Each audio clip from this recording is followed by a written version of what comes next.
할렐루야. 3월 3일 화요일 새벽 묵상입니다. 오늘 본문은 요한복음 18장 19절에서 27절이고요. 위험 있는 예수님, 두려워하는 베드로라는 제목으로 말씀을 나눕니다. 밤중에 체포되어서 대제사장, 그 해의 대제사장인 가야바의 장인 안나스에게 끌려간 예수님에게 대제사장 안나스가 제자들과 예수님이 가르친 교훈들에 대해 물었습니다. 제자들을 끌고 다니면서 무엇을 하려고 했는지, 예수님이 가르친 하나님의 나라, 복음, 자신이 하나님의 아들, 이런 것들이 유대인의 율법, 특히 자신들의 전통에 반하는지를 찾아서 정죄하기 위한 구실을 찾고 있는 겁니다. 이에 대해 예수님은 당당함을 잃지 않습니다. 숨어서 하신 적이 없고 공개적으로 가르치고 표적도 행하셨죠. 언제나 공개적으로 하셨음을 말함으로써 예수님에게 꼬투리를 잡으려고 하는 안나스의 의도를 좌절시킵니다. 세상 사람들도 아는 것이고 회당과 성전에서도 공개적으로 가르쳤습니다. 이 속에는 솔직히 너희들도 알잖아 라는 것이 포함되어 있는 것이죠. 은밀하게 가르친 적 없다고 하십니다. 이스라엘의 모든 사람뿐만 아니라 산헤드린 회원들도 예수님의 가르침과 행적들을 이미 알고 있습니다. 모르는 게 아닙니다. 그래서 21절에 예수님이 되물으십니다. 어찌하여 내게 묻느냐? 유대교 종교 지도자들은요, 예수님의 가르침과 행동들에 대해 보고 들었을 겁니다. 분명히 들었습니다. 보았습니다. 뿐만 아니라 예수님을 흠잡기 위해 또 꼬투리를 잡기 위해 명분을 얻기 위해 좀 더 자세히 알아보았을 겁니다. 그럼에도 질문한 것은 예수님의 이야기 속에서 뭔가 책잡을 만한 것을 찾기 위함이었습니다. 그런 의도를 넘어가지 않고 또 그런 의도에 넘어가지 않고 예수님이 계속 말씀하십니다. 들은 자들에게 물어보라. 그들이 내가 하던 말을 아느니라. 예수님의 말씀과 가르침의 목격자들에게 물어보라는 겁니다. 상당히 많은 사람들이겠죠. 제자들만 있었던 것이 아니고 수많은 사람들이 예수님에게 가르침을 얻고 말씀을 듣고 예수님의 행하신 기적들과 표적들을 보았습니다.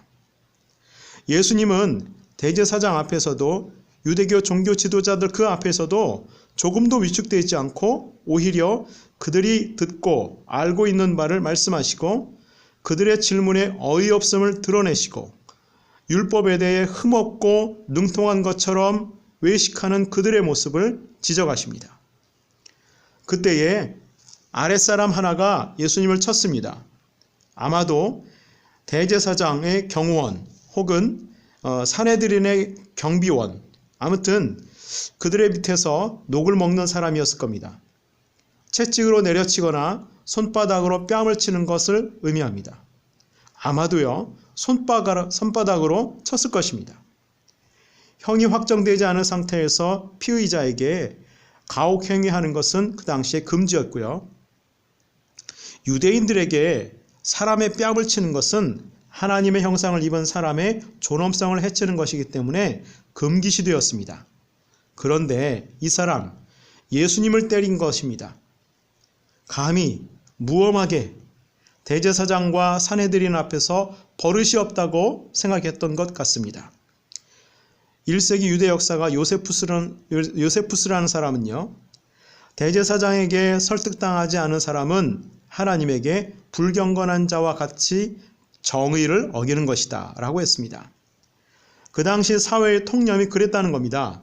그러니까 예수님이 안나스 대제사장에게 설득되지 않고 당당하고 또 그 질문이 어이없음을 드러낸 것은 무엄한 행동이었던 것입니다. 안나스에게 당당했던 것, 산헤드린 공의원 앞에서 당당했던 것, 그들의 질문에 어이없음 드러냈지요. 그것이 무엄한 행동이었었던 것입니다. 그에 대해서 예수님은 무슨 말을 잘못했는지 증언하라. 어찌하여 나를 치느냐 하시죠. 아무튼 아무 소득을 건지지 못하고 오히려 망신당한 안나스, 이쯤 해서 사위 가야바에게 보냅니다. 자, 이제 다시 베드로에게로 갑니다. 어제 본문에서 베드로는 문지기 여자가 당신 예수의 제자들 중 하나지? 이런 걸 물을 때에 아니라고 했죠. 이번에는 다른 사람들이 재차 물으니까 또다시 부인합니다. 27절에서 3번 부인하고 그러고 나니까 닭이 울었습니다. 요한복음 13장 37절에서 38절의 말씀이 성취되는 순간입니다. 베드로가 이르되 주여 내가 지금은 어찌하여 따라갈 수 없나이까? 주를 위하여 내 목숨을 버리겠나이다.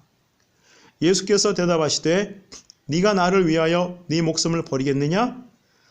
내가 진실로 진실로 내게 이르노니 닭 울기 전에 내가 3번 나를 부인하리라.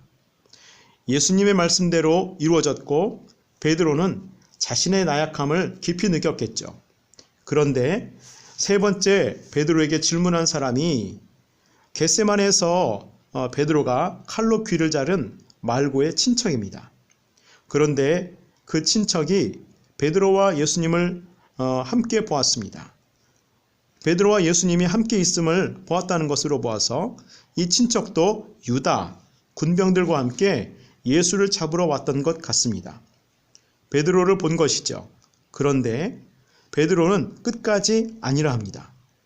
공관복음에서는 질문의 횟수가 더해지면서 베드로의 예수님을 부인하는 강도가 강해집니다. 두려움에 사로잡혀 예수님을 부인했습니다. 일시적이지만 예수님도 신앙도 부인한 겁니다. 복음의 절대적인 능력을 믿지 못하고 죽으시고 부활하사 지금도 살아계시는 예수님, 우리와 함께 하시는 부활의 예수님을 만나지 못한 사람은 어려움이 오거나 두려움에 사로잡히면 예수님을 부인할 수밖에 없습니다. 어차피 예수님을 만난 적 없으니까요. 그런데요, 어설프게 예수님 만난 사람도 오래가지 않습니다. 자, 오늘 말씀으로 몇 가지 교훈을 생각합니다. 첫 번째, 예수님이 함께 하심을 믿으시고 당당한 크리스찬, 생명력 있는 크리스찬으로 살아가시기 바랍니다. 하나님이 주신 부르심의 상급을 향해 나아가십시오. 예수님의 관심은 영원한 하나님의 나라의 회복, 하나님의 영광, 우리의 구원, 복음의 전파, 그것이었습니다. 그분의 보내심을 받는 우리도 그래야 되는 것 아닌가요? 이를 위해서 우리 성령님의 도우심을 구하기를 원합니다. 예수님은 세상을 이처럼 사랑하사 십자가를 향해 부르심을 향해 뚜벅뚜벅 가셨습니다. 대제사장과 종교 지도자들 앞에서도 당당했습니다. 예수님에게는 하나님의 영광이 있었고 부르심에 대한 확신이 있었습니다. 두 번째, 나의 연약함과 한계를 인정하고 성령님의 도우심을 구하십시오. 부활의 주님 만나기를, 복음에 대한 감격과 확신이 회복되기를 기도하십시오. 베드로는 호언장담했지만 결국 무너지고 예수님의 말씀대로 예수님을 부인했습니다. 그리고는 통곡했죠. 사람의 신념, 호언장담은 나약합니다. 사람은 연약합니다. 위기가 닥치면 두려움과 근심에 휩싸입니다. 인생의 풍랑, 인생의 광풍이 닥치면 두려움이 우리를 집어삼킵니다. 그래서 예수님을 만나고 복음에 대한 확신이 있어야 되는 겁니다. 나를 위해 십자가에 죽으시고 부활하신 예수님이 지금도 살아계셔서 나와 함께 하신다. 복음은 사람을 구원에 이르게 하고 세상을 치유하는 능력이 있다. 이런 확신이 있어야 됩니다. 이를 위해서 부활하신 예수님과의 만남, 성령의 충만함을 구하시기 바랍니다. 기도하겠습니다. 사랑의 하나님, 오늘도 하루를 시작합니다. 예수님은 끝까지 당당했고 사람들 앞에서, 세상 앞에서 기죽지 않았습니다. 당당히 하나님의 부르심을 향해 십자가를 향해 나아가셨습니다. 그러나 베드로는 나약하게도 예수님을 부인했습니다. 사람이기 때문에 연약하고 나약했습니다.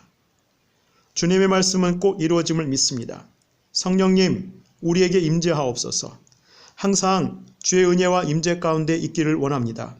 깨닫게 하시고 주님만 따라가게 하시고 담대하게 하시고 부르심을 향해 나아가게 하옵소서. 주여, 우리는 연약합니다. 정말 연약합니다. 사람의 신념이라는 것은 정말 연약합니다. 주여, 우리와 함께 하옵소서. 끝까지 예수님 부인하지 않고 믿음을 지켜나가며 가면 갈수록 믿음이 성장하고 풍성하고 부유한 신앙 가운데 살아가게 하옵소서. 예수 믿는 기쁨이 충만하고 예수님 닮아가게 하옵소서. 우리를 만나 주옵소서. 복음의 감격, 복음의 확신 속에 능력 있고 생명력 있는 그리스도인으로 세상을 이기며 살아가게 하옵소서. 세상이 감당치 못하는 진짜 믿음의 사람, 진짜 하나님의 사람, 진짜 평안하고 기쁘게 살아가는 하늘에 속한 사람으로 분명한 정체성을 가지고 살아가게 하옵소서. 예수님의 이름으로 기도하옵나이다. 아멘.